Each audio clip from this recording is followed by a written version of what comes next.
सकाळचे 7 वाजल्यात आणि मस्त असा धुक्या पडलेला असा आणि कालच आपलं बांधकाम पूर्ण झाला. तर आज सकाळी साईटवर जाण्याआधी पाणी मारूया. तर क्युरिंग खूप महत्त्वाचा. तर आता 3-4 दिवस आपल्या दिवसातून 3-4 वेळा पाणीच मारत राहायचा आणि आता या आजच्या दिवसात सगळा क्लीन करतलो. भारी. चला आपण आता आपल्या कामाक लागूया. 7 इंचाची भिंत आहे त्याच्यामुळे जरा चालताना सांभाळून आपल्याला चलायचं लागतं. आई पाईप दे वरती इकडे. 27 फेब्रुवारी 2026 आणि आपल्या स्लॅबचं काम आता सुरू झालेलं असा. बांधकाम झालेला 22 फेब्रुवारी. त्याच्यानंतर आता एक 5 दिवसांनी आपण या ठिकाणी स्लॅबचं काम चालू केलं होतं. एक आपण क्युरिंग संपूर्ण केलेला 5 दिवस जवळचा आपण 3 फूट बांधकाम केलेलं होतं आणि आता पण सकाळी आपण पाणी मारून घेतला आणि याच्यानंतर आता फक्त आपल्या थोडंच पाणी मारायचं लागतं कारण स्लॅबचं काम सुरू असताना त्याच्यामुळे त्या गडबडीत आपल्या इकडे सपोर्ट वगैरे लावलेले असल्यामुळे तिथून आपल्याला तेवढा फिराक वगैरे गावतला नाही. तर या ठिकाणी आता आपला मटेरियल देखील लिहिलेला इकडे असतात आपले प्रॉप्स, त्याच्यानंतर त्या ठिकाणी फळी आणि लाकडी काही मुंडे, त्याच्यानंतर प्लेट्स वगैरे देखील असतात जे काही रूममध्ये शिफ्ट करून ठेवलेले असतात. तर पहिल्यांदा आपण आता स्लॅबच्या बॉटमचं काम या ठिकाणी चालू करतो. इकडे आपले 2 प्रकारची बांधकाम होती. ह्याचा आपला आता नवीन दगडाचा बांधकाम होता आणि मधलो चौका तर त्याचा जुन्या दगडाचा बांधकाम होता. त्याच्यामुळे त्या ठिकाणी आपल्या जवळपास 7 इंचाचा एक बीम येता आणि वरती आपला 5 इंचाचा स्लॅब मिळून साधारण 7-5 12 1 फुटाचं या ठिकाणी बीम येणारा. आणि या ठिकाणी जर आपण डायरेक्ट भिंती असतात तर भिंतींवर आपण हे असं ते एक अर्धा 1 इंच म्हणजे ज्या प्रकारे लेवल आहे त्या प्रकारे अप करून मारलेलं आणि वरती अजून एक 1 इंचाची प्लेट येतील. त्याच्यामुळे इकडे 2 इंच प्लस आपलं स्लॅबची थिकनेस 5 इंच. तर असा 7 इंचाचा कॉन्क्रीट या ठिकाणी येतला. डायरेक्ट या ठिकाणी आपण भिंतीवर घेतो पण तरी पण खाली 2 इंचाचा कॉन्क्रीट आपण देतो आणि त्याका पण आपण एक छोटं बीम टाकतलो सपोर्टसाठी. या ठिकाणी तर आपलं बीम येणारच आहे. त्यानंतर ह्यो आपलं स्पॅन तो जवळपास 20 फुटाचा, त्याच्यामुळे आपण मध्ये 10 फूट लेवलला या ठिकाणी एक बीम घेणार आहोत. तर तो आपलं हेवी असतोला. त्याची साईज साधारण 1 फुटाची असते कारण ह्याच्या बॉटमच्या खाली आपण जाऊ शकत नाही. त्या 9 इंच खाली गेला पण ह्याचा डिस्टन्स आता 7 इंच आहे. त्याच्यामुळे आपल्या 7-5 12 इंचाचा बीम आहे तो संपूर्ण throughout top to bottom आपण घेणार आहोत. टॉप टू एंड घेणार आहोत, स्टार्ट टू एंड. आणि ह्यो देखील आपलं हेवी असतो. जवळपास 12 आणि 16चे बार आपल्याला यूज करूचे लागतले आहेत. आपला जो संपूर्ण एरिया असा म्हणजे ती आपली साईड ती साधारण एक 35 फूट असा, 35 ते 37 फूट आणि जी आपली लांबी असा ती 42 फूट आहे. तर त्यामुळे आपल्याला एक चांगला चान्स आहे की आपण जे स्टीलचे बार असतात ते थ्रू आउट यूज करू शकतो. त्यामुळे आपण कटपीस जास्त यूज करणार नाही तर रेग्युलर आपण बघितलं तर साईटवर आपण स्लॅबचे प्रत्येक ठिकाणी वेगवेगळे आपण स्लॅब करतो म्हणजे 2 वे स्लॅब 1 वे स्लॅब असे आपण करतो. त्यामुळे आपल्या बार कट करूचे लागतात आणि इकडे आपल्याला एक प्लस पॉईंट आहे की थ्रू आउट बार घेणार आहोत आणि त्या बारमध्येच आपण पेंटअप आणि सर्व उठवणार आहोत. फक्त जे काही एक्स्ट्रा बारमध्ये लागणार आहे ते आपल्याला कट करूचे लागतलेत. तर असे आपले काही ठिकाणी 2-3 इंच असे जे येतात कारण बांधकामचं आपलं दगड असतं तो थोडंफार वर खाली असतं. त्याच्यामुळे काही ठिकाणी जास्त काही ठिकाणी कमी अशी संपूर्ण आपली लेवल येतात. तर आता स्लॅबचं बॉटमचं काम चालू आहे. त्याच्यानंतर या ठिकाणी आपल्या स्लॅबचा स्टीलचा देखील प्लेट वगैरे सर्व इन्स्टॉल करणं. त्याच्यानंतर स्टीलचं काम चालू आहे. कमीत कमी 5 ते 6 दिवस लागतील आपल्या संपूर्ण ह्या स्लॅबचं काम पूर्ण करू आणि कास्टिंगसाठी 1 दिवस. इकडे असणारा जेनो त्या जेनो आपण एक थ्रू आउट वर करणार आहोत आणि बाकीच्या उरलेल्या पोर्शनला स्लॅब आपण कास्ट करणार आहोत. त्याचे देखील अपडेट आता पुढच्या व्हिडिओमध्ये आपण तुमका देतलो. तर एकूण आपले आता रूम असत 9, त्याच्यामुळे आपले जवळपास स्लॅब होणार आहेत म्हणजे आता हे 3-3 6 झाले आणि हे मधले 12 स्लॅब आपले होणार आहेत. कारण इकडे जो आपलं 20 फुटाचं पोर्शन असल्यामुळे आपण कंटिन्युअस या ठिकाणी स्लॅब कास्ट करणार नाही तर दोन्ही ठिकाणी आपले 2 वे स्लॅब असतले आहेत. असे हे 6 स्लॅब त्या 3 रूमचे 6 आणि हे आपलं एक कट पीस असताना आणि या ठिकाणी 2 स्लॅब. त्याच्यानंतर जी आपली बॅक साईडची ऑफसेट आहे तर या ठिकाणी आपली पडवी येतात. इकडे एक पडवी आहे त्याच्यामुळे याच्याकडून आपल्याला पत्रे घालूचे म्हणून ही साईड आपण 1 फूट बाहेर काढतलो. आपण 2 फूट 3 फूट बाहेर काढू शकतो पण त्याचं एक मेजर प्रॉब्लेम असं होता की आता दिसाक पण जरा बेकार वाटतं आणि भविष्यात नंतर ते थोडेसे क्रॅक वगैरे पण जाण्याचे चान्सेस असतात. पुन्हा एका हेवी बीम आणि आपल्या प्रत्येक या ठिकाणी घेऊ हवं आता त्या वॉलवरून आपलं बीम येऊ शकतं, पण इथून मध्ये बीम घेणं म्हणजे थोडासा तर रिस्की काम होतं, कारण एका बॅक साईडला सपोर्ट काय नाही. जेव्हा आपण कॅन्टिलीवर बीम एखादं बाहेर काढतो तर तेवढ्याच पोर्शनला तो आतमध्ये असा करून त्या रूमच्या आणि आपण थ्रूआउट बाहेर काढू शकतो, पण या 20 फुटाच्या पोर्शनला आपण बाहेर काढू शकत नाही. त्यामुळे इकडे मी 3 किंवा 2 फूट किंवा 3 फूट आपण स्लॅब एक्सटेंड करणं कॅन्सल केला. त्याच्यामुळे आपण 1 फुटच बाहेर काढणार आहोत आणि त्याच्या बॉटमपासून जी पत्र्याची आपली शेड चालू होतली ती मग त्या ठिकाणी जातली. सेम समोरच्या बाजूक आपला इश्यू आहे, समोरच्या बाजूक देखील आपली पत्र्याची शेड आहे, त्यामुळे तिकडे देखील आपण 1 फूट ऑफसेट बाहेर काढणार. असं किचनच्या रूमवरचं स्लॅब आपलं या ठिकाणी म्हणजे जे सेंटरिंगचे प्लेटे असतात ते ठोकून आता झाले आहेत. हे मधले गॅप असतात ते आपल्याला फळीन फिलअप करूचे लागतात, कारण तेवढा माप आपल्या पेटीचा मिळत नाही. तर असे आपण फळी लावतलो, त्या साईडला एक पोर्शन रवलेलो असता. तर ह्यो भाग आपलं कंप्लीट झालेलो आहे. त्यानंतर इकडे जिनो असल्यामुळे एक आपण पेंडिंग ठेवतलो. या ठिकाणी आता आपला काम चालू असा. तर इकडे आपलं स्टेअरकेससाठीचं बीम येणारा, बाकी सर्व साईड मारून आता प्लेटी मारण्याचं काम चालू आहे. दगडामध्ये जराशी आपली लेवल वर खाली असल्यामुळे या ठिकाणी आपल्या एक 1.25 इंच येईल, तर त्या ठिकाणी 2 इंच येईल. ते आता सगळं आपला प्रॉपर लेवलमध्ये करूचा लागल्यामुळे थोडंफार काहीतरी वर खाली होतं, कारण खाली जुने भिंती वरच्या दगडात पण थोडेफार काही दगड कमी जास्त साईजमध्ये होतात. किंवा आपलं बीम एक मोठं येतं, आता ते देखील लाईन दोरी वगैरे लावून या ठिकाणी काम चालू आहे. संध्याकाळचे 6 वाजल्यात आणि आपल्या ठिकाणी 4 रूम कंप्लीट झाले आहेत. या ठिकाणी एक बेडरूम असा, त्याच्यानंतर किचन, जेण्याची रूम आणि या ठिकाणचं एक बेडरूम आणि जी आपली देवखोली आता त्याची साईड मारून कंप्लीट झाली आहेत. प्लेटीन वगैरे झाकूचं अजून बाकी असा, इकडची साईड मारलेली आहे, बाकी अजून आता काम आपलं बाकी आहे. हे 3 मेन इम्पॉर्टंट रूम असतात, त्यांचं काम बाकी आहे. तर उद्या कदाचित मला वाटतं ती एक रूम, त्याच्यानंतर इकडचं बेडरूम होईल आणि कदाचित त्याच्यापैकी 2 रूम होतील. तर बघूया, आता आपण 2 दिवस जरा बाहेर चाललो, त्याच्यामुळे आपण डायरेक्ट तुमका आता 2 दिवसांनीच अपडेट सर्व दाखवतो. तिकडे आपलं जिन्याचं रूम आहे, त्या ठिकाणी बघूया काय कंडिशन असं. ती जिन्याचं मार्किंग या ठिकाणी झालेला, तर त्या ठिकाणी आपलं बॉटम देखील पहिलं लावलेलं असा. तर या ठिकाणी आपण एक टप्पो करून घेतलो, त्या टप्प्यावरून म्हणजे सी टाईपमध्ये ॲक्च्युली जिनो होता. इथून आपण इथं लावू, त्यानंतर राईट साईडने आपण साधारण लिंटर लेवलच्या वर येतो आणि मग तिकडून या ठिकाणी जो आपलं मिडल बीम आहे, तर त्या ठिकाणी आपण वरती स्लॅबला लँड होतो.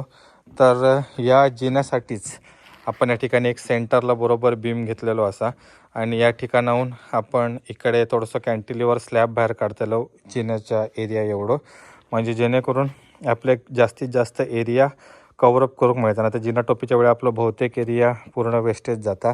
इकडे पण आपण हाईट बघितली तरी पण 8 फूट येतं, त्याच्यामुळे या ठिकाणी देखील आपण स्लॅब घेतलं, म्हणजे आपलं फक्त साधारण एक 7 फूट बाय 3 फूट एवढंच फक्त पोर्शन आपलं या ठिकाणी वेस्टेज जाता. बाकी ह्यो आपण स्लॅब पूर्ण कॅन्टिलीवर घेणार आणि इकडे ह्यो पूर्ण अटॅच घेतलं आणि याच गोष्टीसाठी आपण इकडे बीम टाकलं. ह्यो बीम आपण इकडे पण घेऊ शकलं असतं, पण जी आपली बॉटमची हाईट आहे तर ती देखील एक 7-8 इंचांनी कमी झाली असती. त्याच्यामुळे इकडे आपण प्लेन स्लॅब ठेवतो, जेणेकरून डोक्याच्या वरती हेडरूम आपल्याक थोडीशी मिळाक हवी. हे गॅप अजून फिलअप करूचे बाकी आहेत. बाकी तो स्लॅब देखील आपलं शटरिंग झालेला प्लेट, इकडे देखील आपल्या या ठिकाणी फिलिंगचं काम बाकी असा. स्लॅबच्या शटरिंगचं आज 3रा दिवस असा आणि 3ऱ्या दिवशी आपले बहुतेक सारे जे शटरिंग असतात ते कंप्लीट झालेले आहेत. हे सर्व रूम झाले आहेत. आता फक्त जे मधले गॅप्स असतात ते फिलअप करूचे असतात. ह्या बीमचा वगैरे देखील साईड मारून झालेले असतात. मधून जो आपण बीम घेतलेलो आहे त्याचे देखील साईड्स वगैरे बॉटम सर्व झालेले आहेत. ह्यो एक आपलं खूप इम्पॉर्टंट असं बीम आहे, कारण ह्यो स्पॅन जास्त असल्यामुळे. तर आता एकदम प्लेन असं वाटतं, तर ह्यो पोर्शन वाईज जरासं रवलेलो असा, तर तो उद्या कंप्लीट होईल आणि सोबत या ठिकाणी हे जे सर्व गॅप्स वगैरे असतात ते फिलअप होतील. तर आता आपल्या स्लॅबचे संपूर्ण ज्या शटरिंग आता कंप्लीट झालेलं असा. जे छोटे मोठे गॅप्स असतात ते बाकी असतात, बाकी प्लेट वगैरे सगळे मारून झाले आहेत, साईड पण मारून झालेले आहेत आणि ते आपण पूर्ण 5 इंचाची जी पट्टी आहे ती पण मारून झाली आहे. इकडे आपण 1 फूट ठेवलं, तिकडे 9 इंच, पाठीमागे 1 फूट आणि या ठिकाणी 9 इंच. तर आता हे सर्व गॅप भरण्याचं काम चालू आहे. हे छोटे छोटे गॅप असतात, त्याच्यातनं स्लरी जातात. इकडनं 10 फूट उंचीवरनं समोरचं व्ह्यू पण मस्त मिळतं बघू का. आता स्लॅब वगैरे झाल्यावर तर अजून मजा येते. ही आपली संपूर्ण शेती असा तर पावसात एकदम भारी हिरवा गार वाटतेला. इकडे आपले भाजीचे मांडव वगैरे असतात, त्या ठिकाणी काजूची वगैरे झाडं असतात. व्ह्यू समोरचा रस्तो आणि गेट आणि समोर खांडेकर वगैरे असतात आणि त्यांची शेती असा. या साईडची कसा आंब्याची बाग आणि मस्त असं सूर्यास्त झालेला. जरा स्लॅब वगैरे झाल्यावर या ठिकाणी मस्त असं व्ह्यू भेटलेलं बघू. तर इकडे पावसाक लागणारी लाकडांची देखील व्यवस्था वगैरे सर्व झालेली आहे. महत्त्वाची म्हणजे ही पडवी आपल्या पावसाच्या आधी करूच्या. तर दगड वगैरे सगळे जे आपले निघाले होते वेस्टेज, तर तेच वेस्टेज दगड आपण या पडवीक लावणार आहोत आणि वरती आपण पत्रे घालून घेणार आहोत. ह्या इकडचं अजून काय प्लॅनिंग फिक्स नाही इकडची पडवी करूच्या की नाही, कारण या ठिकाणी आपली जिन्याची विंडो येतात, त्यासोबत किचनचे देखील विंडो येतात. त्यामुळे या ठिकाणी आपण पडवी स्किप करणार आहोत, कारण लाईट आणि हवा या ठिकाणाहून येऊ हवी. कारण आपला हॉल तो आता चारी बाजून पॅक झालो, त्यामुळे व्हेंटिलेशन ते का भेटणार नाही. म्हणून त्याच्यासाठी आपण ही एक विंडो ठेवतो की त्याच्यासमोरच डोअर आहे, म्हणजे उजेड आपलं हॉलमध्ये जातलो. त्या ठिकाणी पण विंडो आणि डोअरमधून उजेड येतलो. फ्रंटने देखील आपण जे 2 डोअर आहेत ते समोरासमोर ठेवलेले आहेत, जेणेकरून फ्रंटने पण व्हेंटिलेशन आणि जो उजेड आहे तो या ठिकाणी येतलो. बॅक साईड तर आपली पूर्ण पॅक असतील या पडवीमुळे, त्यामुळे तिकडून तर काय उजेड किंवा हवा वगैरे येणार नाही. तर हे 3 बाजून आपण जर व्हेंटिलेशन आणि हवेचं पूर्ण म्हणजे प्रकाश जो आपल्याला लागतो मधल्या हॉलमध्ये, त्याच्यासाठी प्रोव्हिजन ठेवली आहे. एक अजून ऑप्शन होतो, या ठिकाणी आपल्या ओपन डक टाईपमध्ये ठेवतो प्लॅन होतो, पण तो आपण स्किप केलो कारण आपल्याकडे पाऊस वगैरे भयंकर पडतो. तिकडनं लिकेज वगैरे नाही झाला तर तो पुन्हा गोंधळ आणि त्याका सेफ्टी वगैरे पण काय नसतं. एक ग्रिल लाव कवा, ग्लास लाव कवा, तर खर्चिक त्याची होता गोष्ट. त्याच्यामुळे हो प्लॅन आपण कॅन्सल केलो. आपण पूर्ण कंटिन्युअस स्लॅब घेतलेलो आहे. फक्त आता इकडून आपण एक विंडो ठेवून त्याच्यासाठी थोडीशी एक प्रकाशाची व्यवस्था करतलो. आणि या ठिकाणी वरती जर आपली शेड येणार आहे, त्याच्यामुळे इकडे पण आपण एक विंडो ठेवणार आहोत. आता या ठिकाणी विंडो ठेवची आहे की फ्रंटला विंडो ठेवची आहे तर अजून कन्फर्म नाही आहे, कारण ह्यो जो इकडे आपलं जिनो असतो या पायऱ्यांका उजेडासाठी माझ्या मते मी इकडे विंडो ठेवणार आहे आणि या साईडला एक डोअर ठेवणार आहे. आणि जो आपलं जिना टोपीचं स्लोपिंग आहे तो पण अजून काय फिक्स नाही आहे की इकडच्या बाजूक म्हणजे ओपन स्लॅबच्या ठिकाणी ठेवचा की पूर्व साईडला ठेवचा. तर त्या जरा थोडं प्लॅनिंग करून लुक वाईज बघणार आहोत, बजेट वाईज पण बघूचा लागताला. कारण बांधकाम वगैरे किती फूट उंचीचा करू कवा, दुपाकी करू कवा, चौपाकी करू कवा की सिंगल साईड स्लोप ठेवू कवा, तर त्या बजेटवर डिपेंड आहे सगळं. आधी पहिल्यांदा महत्त्वाचं काम हा स्लॅब घालणे, तर आधी पहिला कंप्लीट करून घेतो. बीमचा स्टील आपला बांधून झालेला असा. भिंतींवर जे आपण बीम पकडले असतात त्याका पण आपण एक हिडन बीम घेतलेलो आहे. डायरेक्ट आपण स्लॅबची सळी त्या ठिकाणी टाकत नाही, कारण थोडीशी जरा मजबूती हवी. हिडन बीमने त्याका थोडीशी मजबूती येते, कारण स्लॅबच्या ठिकाणी काही वेळेस डायरेक्ट भिंतीवर टाकलं तर क्रॅक वगैरे जाण्याचे चान्सेस असतात, कारण आपलं फक्त त्याचं स्टील कमी येतात. तर हिडन बीम जो जर असलो तर तो लोड जरा थोडंसं डिवाईड करता. त्यानंतर इकडे आपलं मेन बीम आहे, तर मेन बीमला आपण 12चे 5 बार घेतलेले असतात. आणि ज्या ठिकाणी आपला हँगिंगमध्ये असतात तर तिकडे आपण एक्स्ट्रा टॉप दिलेले असतात, त्या ठिकाणी देखील आपण एक्स्ट्रा टॉप बार टाकलेले असतात. आणि बॉटमला 3 आणि टॉपला 2 बार असे 5 बार 12 mm घेतलेले असतात. मधल्या चौकाचं आपलं बीम मोठं असतं तर त्याका आपण 10 mm 4 बार आणि 8 mm स्टिरप्स पकडलेले असतात. तर ह्यो टोटल आपलं 12 इंचाचो बीम असा पूर्ण चौकोनी. सेम ह्यो मधलो देखील असा तो पण 12 इंचाचो बीम आहे, त्यामुळे हे का आपला स्टील जास्त असा. बाकी सगळे जे बेसिक बीम असतात तर ते आपण हिडन बीम टाईपमध्ये घेतलेले आहेत. त्यानंतर जे सगळे गॅप्स होते प्लेटमधले तर त्याका देखील आपण टेप लावलेली असतात. तर ही टेप रवत की नाही सांगू शकत नाही, तरी पण आपले गॅप फिलअपसाठी लावलेले आहेत, कारण ऊन एकदम भयंकर राहता, त्यामुळे ती टेप निघा पण शकता. पण चालतं, गॅप फिलअप झाले भरपूर झाले, कारण बाकी तर ज्या सगळ्या प्लेटी वगैरे तर एकदम घासून मारलेल्या आहेत, त्यामुळे त्यांना काही टेप मारची गरज नाही. फक्त ज्या ठिकाणी थोडेसे फळी मारलेले आहेत तिकडे आपण या ठिकाणी टेप लावलेली आहे. तर आता आपण मेन स्टील बांधूक या ठिकाणी चालू करतो. इकडे देखील आपलं जिनो असल्यामुळे इकडे एक आपण बीम घेतलेलं, तर एका देखील आपण 5 12चे बार यूज केलेले असतात आणि बाकी आपलं पूर्ण थ्रूआउट बीम आहे. इकडे असं आपलं जिनो, तर जिन्याक देखील आपण 12चे बार यूज केलेले असतात. आणि जे डिस्ट्रीब्युशन बार असतात तर ते आपले 10 mm असतात आणि त्या ठिकाणी एक डबल जाळी येतली आहे, इकडे एक डबल जाळी येतली, कारण इकडचे जे स्टेप्सचे स्टील असतला त्या देखील याच्यामध्ये मॅचअप होतला. क्रँक बार वगैरे त्या ठिकाणी वरती बेंटअप उठवलेले असतात, इकडून देखील आता बेंड होतला. तरी सगळी मेजरमेंट आता चालू आहे आणि आपला स्टील देखील लिहिलेला. ह्या सगळा स्टील आपण जिंदालचा वापरतो. त्यानंतर जे बार पण असत संपूर्ण ते देखील 10 mm मध्येच मोस्टली असत. 10-8चा आपण कॉम्बिनेशन केला असता, पण आपले स्लॅबचे गाळे जरा मोठे आहेत, 10x12 10x10. त्याच्यामुळे आपण 10-10चाच कॉम्बिनेशन केला आणि ही लेंथ जास्त असल्यामुळे आपण त्या कॉम्बिनेशन केला. छोटे असत ते का 10-8चा चालला असता, पण ते देखील आपण एक पूर्ण थ्रूआउट वापरत असल्यामुळे त्या 10 mmचा वापरतो. कारण 8 mmचा आपला स्टील त्या ठिकाणी एकच बंडल शिल्लक होता, तर त्या साईडच्या एका लावकेत. तर आपला स्टील देखील आता इलेला असा. या ठिकाणी 2 ट्रिप वाळू असा आणि 3 ट्रिप खडी असा.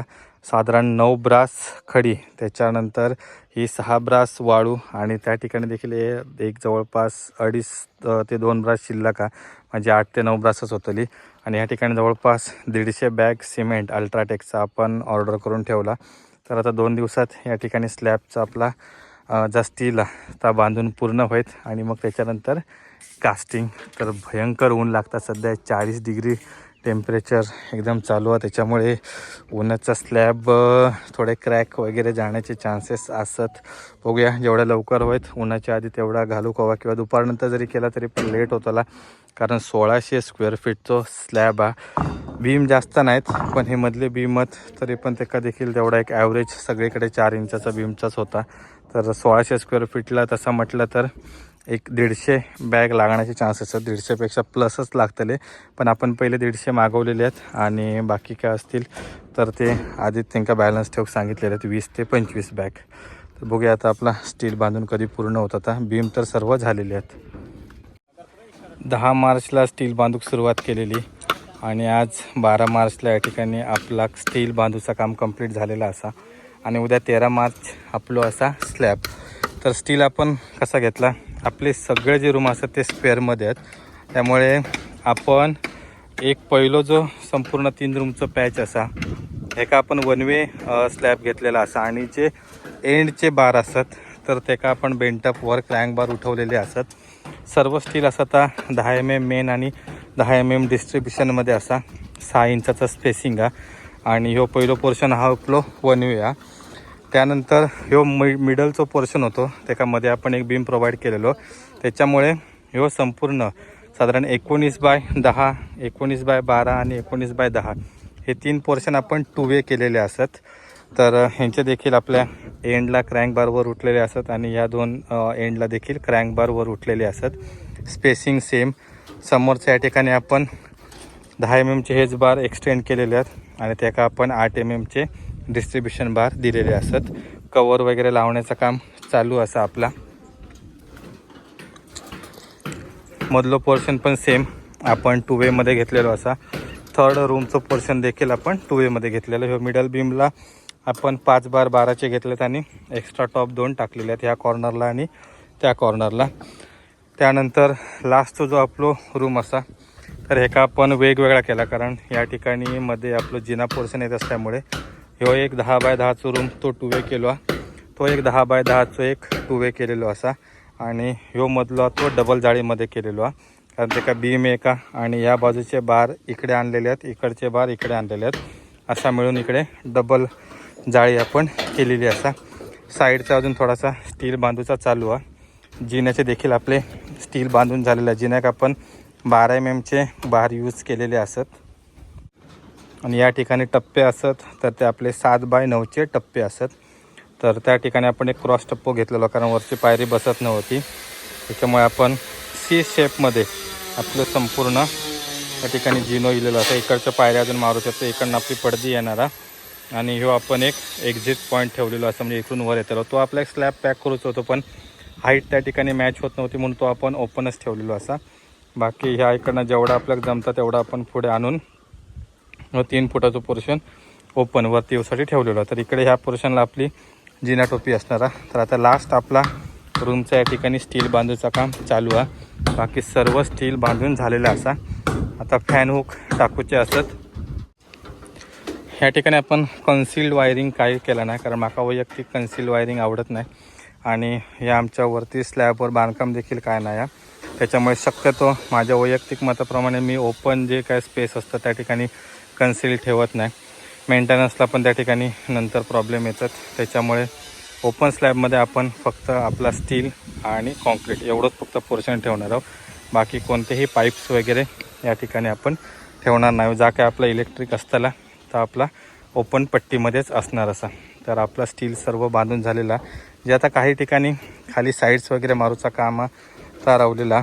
बाकी आता उद्या स्लॅबसाठीची सर्व व्यवस्था झालेली आहे. हे थोडेसे या ठिकाणी गॅप वगैरे असतात साईड मारूचे, ते काम आता बॉटमपासून चालू असं. तर आता आपण खाली जाऊन बघूया स्ट्रक्चर कसा ठोकलेला असं. आता तर इकडे बॉटमला मोस्टली आपण लोखंडी जे प्रॉप्स असतात ते आपण वापरलेले असतात, आणि जे बीम असतात त्याला आपण लाकडी वाशे मारलेले आहेत.